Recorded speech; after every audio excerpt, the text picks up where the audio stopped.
والصلاة والسلام علی رسول الامین۔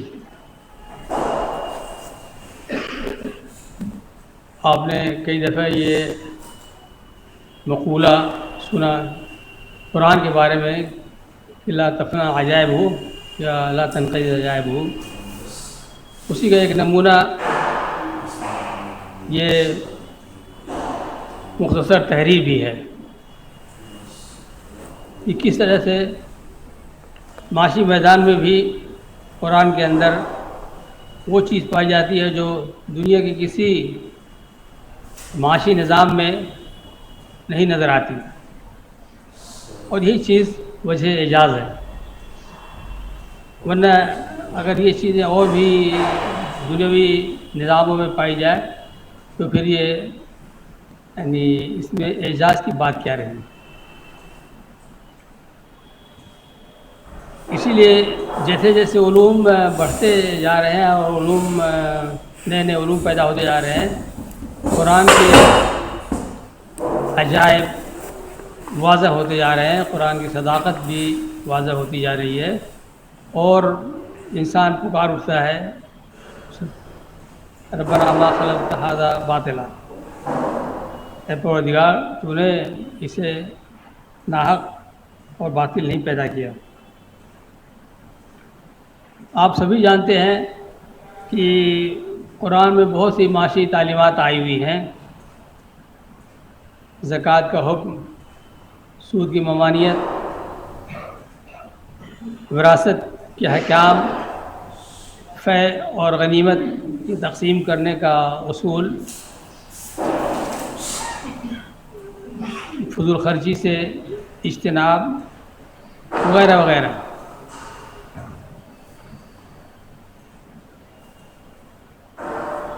جب میں نے جائزہ لیا کہ کیا اس موضوع پر یہ قرآن کریم کا معاشی اعجاز کیا ہے، کچھ لکھا گیا ہے یا نہیں، تو مجھے عربی زبان میں 7 چھوٹی بڑی کتابیں ملی، لیکن اردو یا انگریزی میں کوئی چیز نہیں ملی۔ مگر میں افسوس کے ساتھ کہوں گا کہ عربی کتابوں کا بھی معیار کوئی ایسا نہیں تھا کہ واقعی ہم کہہ سکیں کہ وہ یہ اعجاز کی بات ہے۔ زیادہ تر کتابوں میں وہی معاشی تعلیمات کا ذکر، آیات کی معاشی تفسیر، معاشی احکام اور اس طرح کی چیزیں۔ کیا اس میں اعجاز کی بات ہے، کس طریقے سے یہ اعجاز بنتا ہے، یہ شاید ہی کہیں نظر آیا ہو یا بہت کم نظر آیا۔ میں نے 7 کتابوں کی لسٹ دی ہے، جس کے پڑھنے کی ضرورت نہیں ہے، جو کوئی پڑھنا چاہے تو دیکھ لے گا۔ صرف آپ کی اطمینان کے لیے اپنے اس ناچیز دعوے کی تائید میں ایک بہترین کتاب جو سمجھی جاتی ہے اس موضوع پر عربی میں، اس کی چند مثالیں پیش کروں گا۔ یہ کتاب ہے ڈاکٹر رفیق یونس مصری، ہم لوگ انہیں مصری کہتے ہیں، وہ ہمارے کلیگ رہ چکے ہیں، چونکہ مصری کو زیادہ تر سعودی عرب میں مصری کہتے ہیں، تو ہم لوگ بھی عام طور سے رفیق یونس مصری تھے، تو نہیں وہ مصر کے، لیکن خاندانی طور پر وہ مصر کے تھے۔ ان کو IDB کا اسلامی معاشیات پہ انعام بھی ملا تھا۔ ان کی کتاب ہے الاعجاز الاقتصادی للقرآن الکریم، مطلب میرا خیال ہے کہ 100-150 قریب صفحات کی کتاب ہوگی۔ اس میں سے ایک مثالیں میں آپ کے سامنے پیش کروں گا، اور ہو سکتا ہے کہ آپ بھی اسے سن کے ہنسیں۔ مثلا آپ نے پڑھا ہوگا سورہ یوسف میں حضرت یعقوب نے اپنے بیٹوں سے کہا وَادْخُلُوا مِن بَابٍ لَا تَدْخُلُوا مِن بَابٍ وَاحِدٍ وَادْخُلُوا مِن أَبْوَابٍ مُتَفَرِّقَةٍ، ایک دروازے سے مت داخل ہونا جو مصر جا رہے تھے، بلکہ یعنی متعدد دروازوں سے جانا۔ اور آگے آیا وہ بھی ہے کہ یہ اللہ کے فیصلے سے یہ چیز کوئی بچانے والی نہیں تھی، ان کے دل میں کوئی بات تھی جس کی وجہ سے انہوں نے کہا۔ اور کیا بات تھی، ہم ہندوستانی تو سمجھتے ہیں کہ نظر نہ لگے اس وجہ سے کہا ہوگا، لیکن اور بھی اس کی یعنی وجوہات ہو سکتی ہیں۔ یہ نہ کوئی سمجھے کہ بھائی یہ اتنا 10-12 آدمیوں کا قافلہ جا رہا ہے، کہیں لوٹ پوٹ نہ مچائے، مطلب بہت سے خدشات ہو سکتے ہیں. تو انہوں نے یہ نصیحت کی اپنے بیٹوں سے. اب اس سے انہوں نے یہ اخذ کیا ہے کہ یعنی اسے کہتے ہیں انگریزی میں ڈائیورسیفیکیشن آف رسک کو بانٹ دینا. اکنامکس کا ایک اصول ہے کہ سارے انڈے ایک ہی باسکٹ میں نہ رکھو. آپ انویسٹمنٹ کرنے جا رہے ہیں یا کوئی 5-6 قدم اٹھانے جا رہے ہیں تو ایسا نہ ہو کہ سب ایک ہی میں کے ساتھ ہو اور معلوم ہو کہ وہ گیا تو ڈوب گئے. تو انہوں نے اس سے اصول نکالا کہ ڈائیورسیفیکیشن آف رسک یعنی خطر کو بانٹنا، خطر کو، یہ اصول اس سے نکلتا ہے. اب آپ سوچئے، پہلی بات تو یہ ہے، یہ تو یعقوب علیہ السلام کا قول ہے، قرآن کا نہیں ہے. قرآن نے صرف حکایت کی ہے، یہ اللہ تعالیٰ تھوڑی فرما رہا ہے. تو اللہ تعالیٰ نے حکایت کی ہے کس کی؟ یعقوب علیہ السلام کے قول کی. اور پھر یہ ہے کہ وہ آگے بتا بھی دیا ہے کہ یہ اللہ کے فیصلے سے کوئی چیز بچانے والی نہیں تھی. تو واللہ عالم کیا ان کے دل میں تھا. اسی طریقے سے یہ ہے، یعنی سورہ کہف میں ہے حتی اذا رکبا فی السفینۃ غرقا، حتی اذا رکبا فی السفینۃ خرقا، جب دونوں کشتی میں سوار ہوئے، یعنی حضرت خضر اور حضرت موسیٰ، تو حضرت خضر نے انہیں سوراخ کر دیا. تو اب اس سے انہوں نے نکالا کہ یہ تو ہے وہ رسک، یعنی مینیمائزیشن آف رسک، کم سے کم رسک کا یہ وہ ہے اصول. اکنامکس میں ہے ایک اصول کی یعنی اگر 2 خطر ہوں، 2 رسک ہوں تو کم والا لیں. اسی طریقے سے ایک اور مثال بس پیش کروں اس کتاب سے، اور وہ ہے کہ یتیم کے بارے میں ہے وَلَا تَقْرَبُوا مَالَ الْيَتِيمِ إِلَّا بِالَّتِي هِيَ أَحْسَنُ. یعنی اولیاء یتامہ سے کہا جا رہا ہے کہ تم یتیم کے مال کے پاس کے قریب جاؤ یا سے قریب میں پھٹکو، مگر یہ کہ اچھے طریقے سے، آسان طریقے سے. اب یہاں پر اس سے انہوں نے یہ اصول نکالا ہے میکسیمائزیشن آف پروفٹ، یعنی زیادہ سے زیادہ نفع کی کوشش کرنا. یہ ایک یعنی آبجیکٹو ہوتا ہے، ایک یہ ہدف ہوتا ہے جو یعنی انویسٹمنٹ یا پروڈکشن کا کام کرتے ہیں. تو ہمیشہ ان کا آبجیکٹو یہ ہوتا ہے کہ زیادہ سے زیادہ پرافٹ ہو. یہ تو حضرت یوسف علیہ السلام، یہ تو اولیاء یتامہ سے کہا کہ وہ تم کے پاس پھٹ کو نہیں، ناجائز طریقے سے نہ کھاؤ یا اس میں جو ہے لوٹ گھسوٹ نہ بچاؤ. اب اس سے یہ کہ اس سے یہ نکالنا کہ یہ یعنی سرمایہ داروں سے یا کیپٹل لوگوں سے یا ان لوگوں سے جو پروڈکشن وغیرہ کی اس میں کام کرتے ہیں، وہ اس سے زیادہ سے زیادہ پروفٹ حاصل کرنے کی کوشش.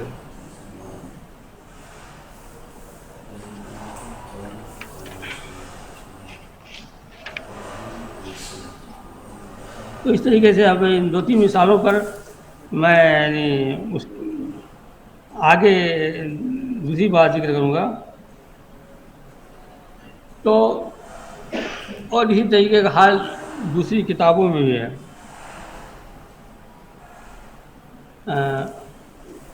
تو آخر اعجاز ہے کیا؟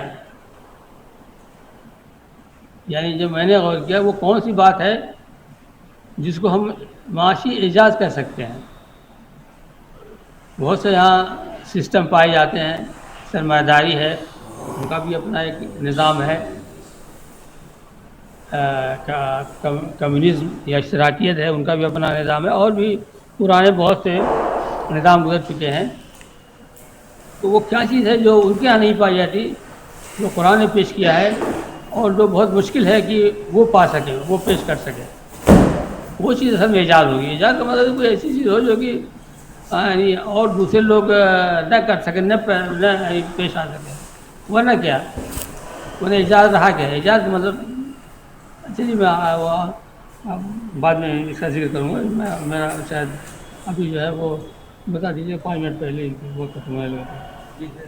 آپ پہلے بتا دیجیے گا تاکہ میں سمیٹ لوں اپنا. تو سرمایہ داری ہے اور اشتراکیت ہے جو مشہور دو نظام معیشت ہیں. یہ دونوں عام طور سے ایک دوسرے کے حریف، لیکن فی الحقیقت دونوں کا آبجیکٹیو، دونوں کا گول، دونوں کا ہدف ایک ہی ہے. دونوں اس دنیاوی زندگی کو خوش و خرم بنانا چاہتے ہیں، اور لیکن طریقے الگ الگ یعنی ہیں. کوئی طریقے یہ ہے، کوئی گورنمنٹ کنٹرول پر زور دیتا ہے، کوئی انفرادی یعنی انفرادی آزادی اور وغیرہ بہت ساری چیزیں ہیں جن میں اگرچہ ان کی اسٹریٹجی میں ان کی تفصیلات میں فرق ہے، لیکن گول یہی ہے. دونوں نظام معیشت اس دنیا سے آگے نہیں دیکھتے. یہ دنیا ختم اور سب کچھ ختم، اور ان کے پیچھے کوئی یعنی ایسا نظام حیات کا تصور نہیں ہے جو ان کو کنٹرول کر سکے یا جس کی روشنی میں وہ آگے بڑھ سکیں. اس کے برخلاف جیسا کہ میں نے ذکر کیا، قرآن میں بہت سے معاشی تعلیمات پائی جاتی ہیں. ان کی اپنی الگ الگ حکمتیں ہیں. سب سے پہلی چیز یہ کہ یہ دنیا اس زندگی کا خاتمہ نہیں ہے کہ یہ دنیا ختم تو ہماری لائف ختم، بلکہ ہم قرآنی نظام معیشت یا قرآنی معیشت کا ایجاد ہے کہ یہ ایک ایسا تصور دیتا ہے کہ وہ اس دنیا سے آگے بھی دیکھتا ہے. پھر اس کے علاوہ اس نے جو مختلف تعلیمات دی ہیں، مثال کے طور پر زکوٰۃ، اور اس کی حکمتوں میں جاؤں تو خالی اسی کے لیے بہت سا وقت چاہیے. زکوٰۃ کے معنی تطہیر و تزکیہ شاید زیادہ تر لوگ جانتے ہوں گے، یعنی پاکی اور نمو بڑھانا. کیا مطلب اس کا؟ ہم تو کہتے ہیں کہ یہ معاشی معنی بھی صحیح ہے. عام طور سے تو ہم اس معنی میں لیتے ہیں کہ تزکیہ نفس، ہمارا دل صاف ہو جائے گا، مال پاک ہو جائے گا، اور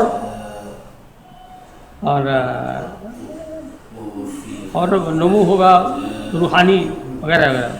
لیکن یہ معنی بھی یعنی معاشی سینس میں بھی، مادی معنی میں بھی اس کی تشریح کی جا سکتی ہے کہ کس طرح زکوٰۃ کے نظام سے یعنی معاشرے میں، سوسائٹی میں، معیشت میں نمو ہوتا ہے، اور معاشرہ کس طریقے سے پاک صاف اور سرمایہ کاری کے لیے سازگار اور شور و شر اور فساد سے پاک ہو جاتا ہے وغیرہ وغیرہ. اور بھی اس کی بڑی حکمتیں ہیں. میرا خیال ہے 1300 سال میں اس کی معاشی حکمت کی طرف سوائے ابن القیم کے، جنہوں نے چند معاشی حکمتیں اس کی بتائی ہیں، کسی نے اس کی معاشی حکمتوں کے بارے میں، معاشی اسرار و رموز کے بارے میں نہیں ذکر کیا. 1939 میں سب سے پہلے ایک ہندو نے، جتیندر ناتھ تھا بنگال کا، وہ ایک برٹش، اس میں ایک اسے مقالہ لکھا ٹیکسیشن سسٹم آف محمد یا کوئی طرح کا. اس سے پہلے کتاب بھی آ چکی تھی مگر وہ فقہی انداز کی تھی، لیکن یہ معاشی انگلینڈ کے ایک ایسے رسالے میں جو جان میران کینس لنڈن کا نام، اس میں شائع ہوا. اور اس کے بعد اس زمانے میں زکوٰۃ کی نہ جانے کتنی معاشی حکمتیں اور فوائد اور کیا کیا، اور اس قدر لٹریچر آ چکا ہے کہ وہ سینکڑوں میں سے تعداد میں ہے. یہ اس کا ایک اعجاز ہے. اس طریقے سے سود کی ممانعت کے بارے میں، سود کے کیا کیا نقصانات معاشی، اور پھر اس کے ساتھ یعنی ان احکام کی ایک خاصیت یہ ہے کہ یہ خالی مادی حکم نہیں ہے، کہ گورنمنٹ نے کہہ دیا سود منع، بلکہ یعنی اس کے ساتھ ساتھ پیچھے یعنی ایک دینی حکم ہے، زکوٰۃ بھی ایک دینی حکم ہے اور ایک مالی حکم ہے۔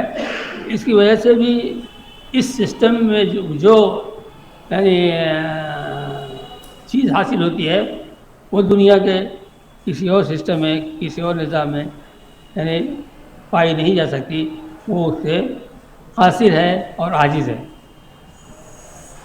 اور اب جیسے ذکر آیا کہ 3 آیتوں میں انہوں نے کس طریقے سے وراثت کے احکام بتا دیے جس کو 300 شاید صفحات کسی نے لکھا تھا، اور وہ حیران رہ گیا۔ یہ بھی قرآن کا ایک اعجاز ہے وغیرہ وغیرہ۔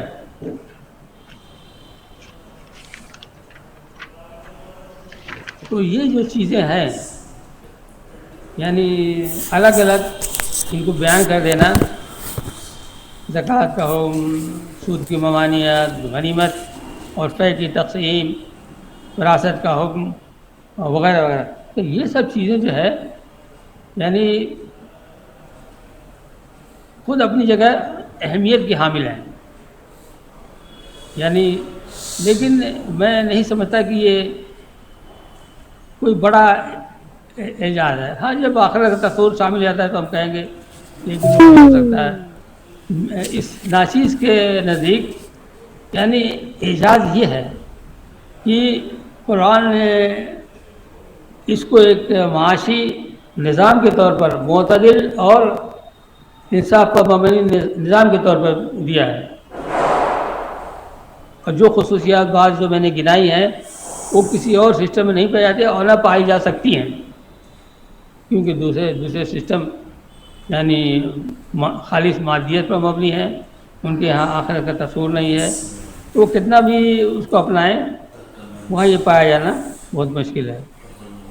میں یہ کہتا ہوں کہ اس کی ایک دنیاوی مثال سے اب یوں سمجھ سکتے ہیں جیسے تاج محل ہے۔